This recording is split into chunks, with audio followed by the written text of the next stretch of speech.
Pour activer l'énergie financière, il y a des principes. Dans la gestion des biens que Dieu confie à l'homme, il y a des principes pour réussir.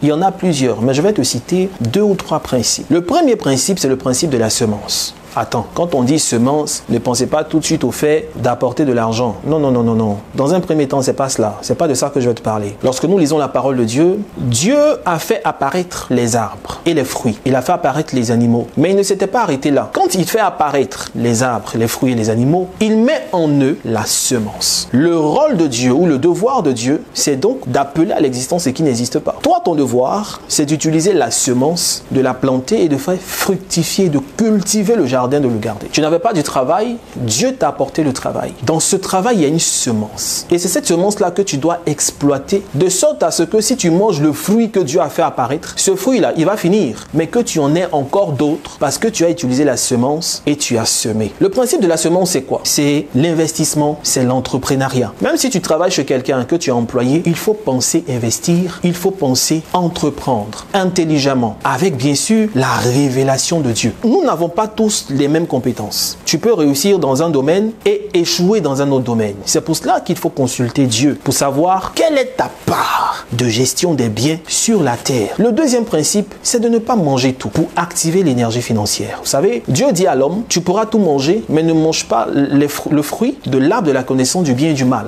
Le premier point de ne pas tout manger, c'est d'épargner. Il ne faut pas tout manger. Le premier interdit que Dieu donne à l'homme, c'est la bouche. Ne mange pas ceci. Toujours dans le couloir de ne pas tout manger, il ne faut pas toucher à l'arbre de la connaissance du bien et du mal. L'arbre de la connaissance du bien et du mal, ce n'est pas le sexe. Sinon, lorsque Dieu dit à l'homme, multipliez-vous, soyez féconds, il devait se multiplier avec quoi? Par la pensée?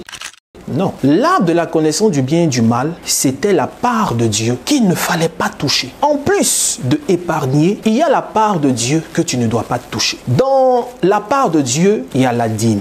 La dîme n'est pas une histoire de l'Ancien Testament. La dîme, c'est la part de Dieu. Les 100% que Dieu te donne, te confie, ne t'appartiennent pas. Les 100% appartiennent à Dieu. Mais il te demande, en tant que bon gestionnaire, de ne pas toucher à 10% des 100%. Tu dois les apporter dans sa maison. Cela contribue à faire grandir son œuvre sur la terre parce que Dieu compte sur toi, parce que Dieu te fait confiance. Dieu t'a regardé et il a jugé que tu es un bon gestionnaire, quel que soit ton domaine d'activité, que tu sois footballeur, que tu sois enseignant, que tu sois médecin, architecte, que tu sois dans tout ce qui est produits digitaux, quel que soit ce que tu es, homme politique, homme d'affaires, pasteur, chacun doit apporter dans la maison de Dieu, dans l'église, les 10% qui sont le témoignage de sa bonne gestion et aussi le témoignage de son amour et de sa reconnaissance à ce que Dieu a fait pour lui. Il n'y a rien de compliqué.